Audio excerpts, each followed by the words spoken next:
o convite, eu gosto muito de estar junto, eu gosto muito de trabalho colaborativo, eu gosto muito de equipe e fico bem feliz com o convite, muito agradecida, e principalmente para falar de um tema que eu particularmente gosto muito, né?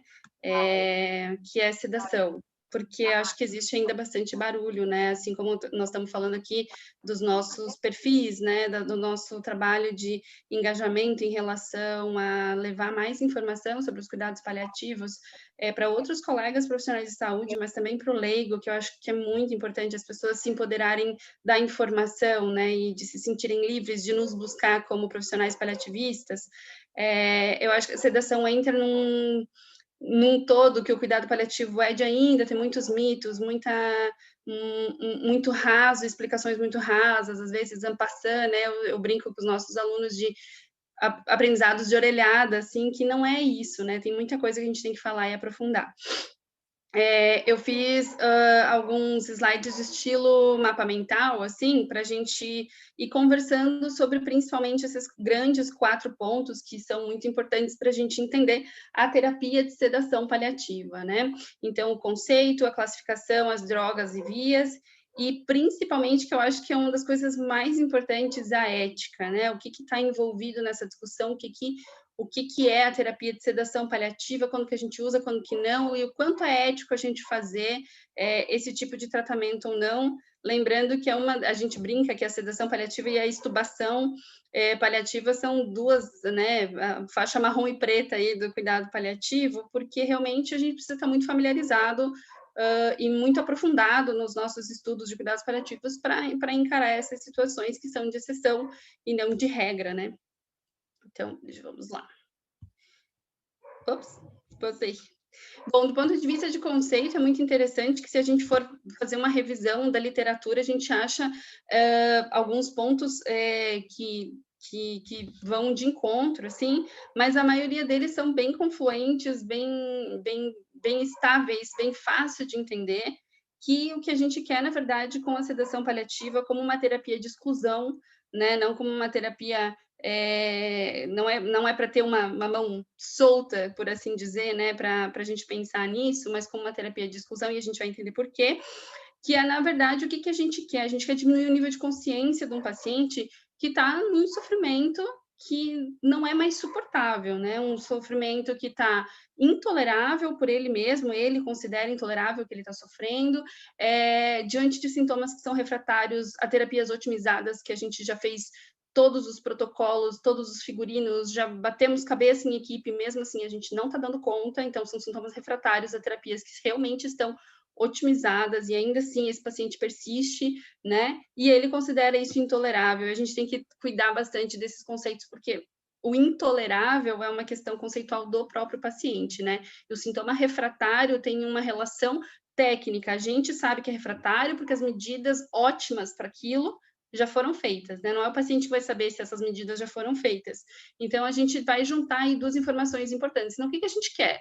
A gente quer reduzir o nível de consciência, ou mesmo tirar o nível de consciência, por assim dizer, né, desse paciente, porque ele está sofrendo muito, muito mesmo, porque a gente não deu conta, porque o corpo dele não deu conta, porque a situação não deu conta, por várias coisas, sem juízo de valores propriamente dito, mas entender o que está acontecendo e se apropriar dessa realidade.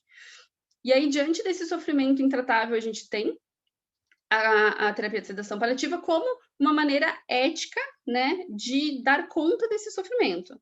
Então, sempre lembrar, eu friso muito isso, vou repetir bastante, é um procedimento ético, viável e eficaz. Ele funciona, ele é fácil de fazer, entre aspas, né, para quem já está treinado e uma equipe treinada do ponto de vista até de local, ele não precisa estar na UTI, ele pode até ser feito em casa, quando tem uma equipe e um meio experiente para isso, e ele é aceitável. Então, a gente está diante de que cenário? De um paciente com uma doença avançada, diante da sua terminalidade, com uma morte próxima, com sintomas refratários e com sintomas considerados intoleráveis. Se a gente for pensar só nisso, não parece tão difícil de entender. Quando a gente esmiuça é que começa a ter muitas questões. E por que eu coloquei essa flecha assim, o paciente? porque a gente não cede o paciente por causa da equipe que está angustiada, porque não está dando conta dos sintomas. E a gente não cede o paciente porque a família pediu, porque a família também não está dando conta de viver aquela realidade. O paciente continua sendo autônomo. A terapia de sedação paliativa continua sendo uma terapia. E ela, dentro da sua indicação técnica, precisa que do outro lado tenha uma autonomia, né, para a gente fazer uma decisão compartilhada de uma forma correta. Quais são os sintomas que mais levam à terapia de sedação paliativa, né, a sedação paliativa? A gente vê que isso acontece muito no delírio, que já tem doses altas de antipsicóticos e a gente vê que não está dando conta e o paciente continua muito desconfortável, acaba evoluindo, né, para sedação. Dispneia, que tende a ser intolerável com mais recorrência, né? Dor de difícil manejo, que também já está com terapia multimodal e não está dando conta. As hemorragias maciças e as convulsões, a depender da circunstância, né? Eu sempre cito, isso são 2 casos em que o emergencista deveria ser treinado para sedação, né? Então, imagina aquele paciente que está em casa, que está bem controlado, que tem uma equipe que cuida, mas teve uma intercorrência aguda muito grave, como uma hemorragia maciça. Às vezes ele nem chega no hospital, na verdade, né? Ele morre dessa hemorragia, só que muitas vezes ele está lúcido enquanto isso está acontecendo, ele está vendo aquele sangramento, aquela família está vendo aquele sangramento, e deveria, então, receber isso já de uma forma emergencial, por assim dizer, né? Os mal convulsivos também, e às vezes também tem pacientes com vômitos incoercíveis, às vezes mesmo usando sondas de descompressão, né? Eles acabam evoluindo.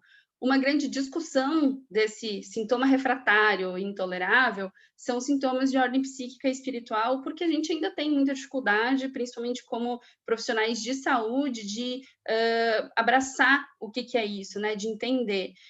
Alguns de nós são muito da parte física, né? Os médicos são muito biomédicos, tem a parte da TO, da físio, da fono. A gente muitas vezes, para não dizer a maioria das vezes, a gente não recebe na graduação esse tipo de conhecimento, né? Que assim, quais são as influências e quais são os sintomas psíquicos e espirituais que surgem desses pacientes frente a uma situação tão delicada como uma doença avançada, terminalidade, iminência de morte.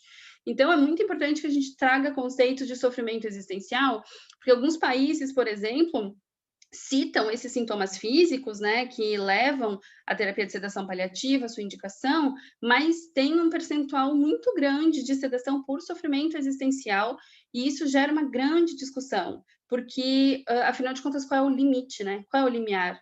O que desse sofrimento a gente está tratando, ou a gente está escondendo uma doença psiquiátrica e não foi avaliada? Então, muitas vezes, além do psicólogo, a gente precisa até, às vezes, do colega psiquiatra, às vezes, muitas vezes, né, da capelania e de muito envolvimento da equipe para a gente entender. Trazendo um pouquinho do sofrimento existencial, que depois eu vou falar um pouco mais, é uma percepção, é uma sensação, assim, o paciente está completamente colocado numa sensação de desmoralização, de desespero, uma sensação de dependência que é tão frequente, a gente vê os pacientes se queixando, né, tipo, de uma vida inteira autônoma e agora estar dependente, uma perda de vontade de viver, vem junto com uma certa frequência um pedido de eutanásia, existe uma desesperança, um esgotamento emocional difícil de ser, inclusive, conceituado para quem está falando, né? Essa semana mesmo eu atendi um paciente em casa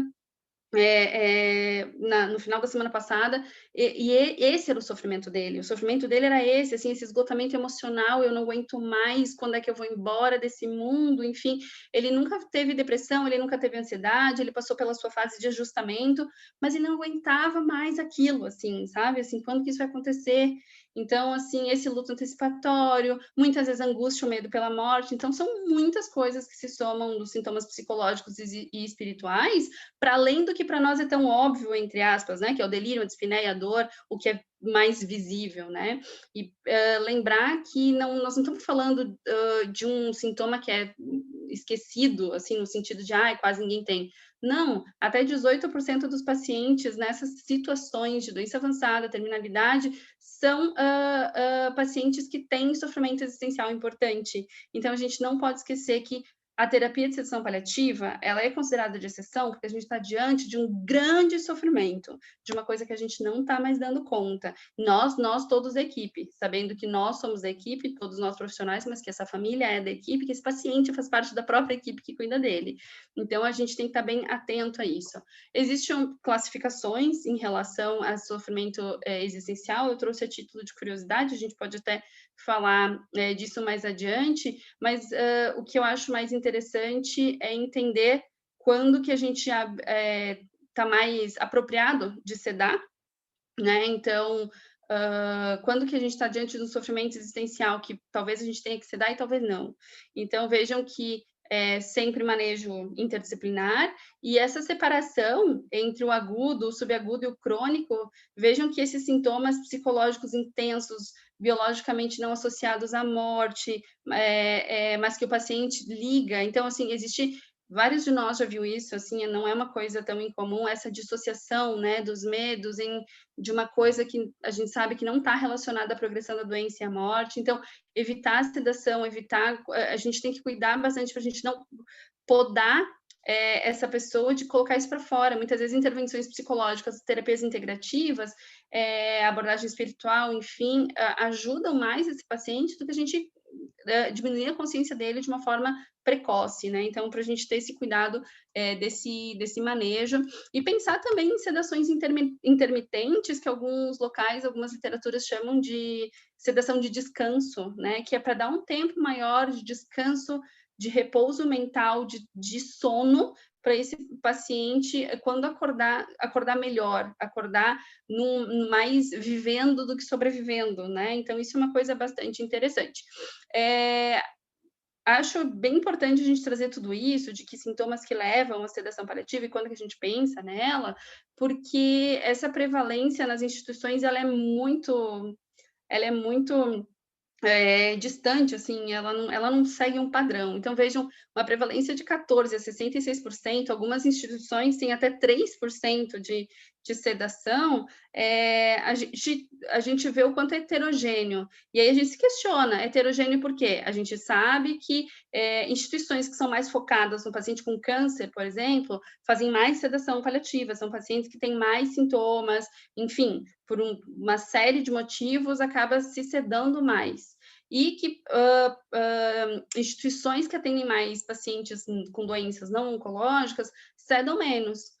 E aí a gente sempre se pergunta, será que é porque lá no lugar que atende mais paciente com câncer tem mais ou menos paliativista, se tem menos medo de fazer sedação, se tem mais conhecimento sobre sedação e por isso se faz mais, e daí se prescreve pouco em outros pacientes que precisariam, né?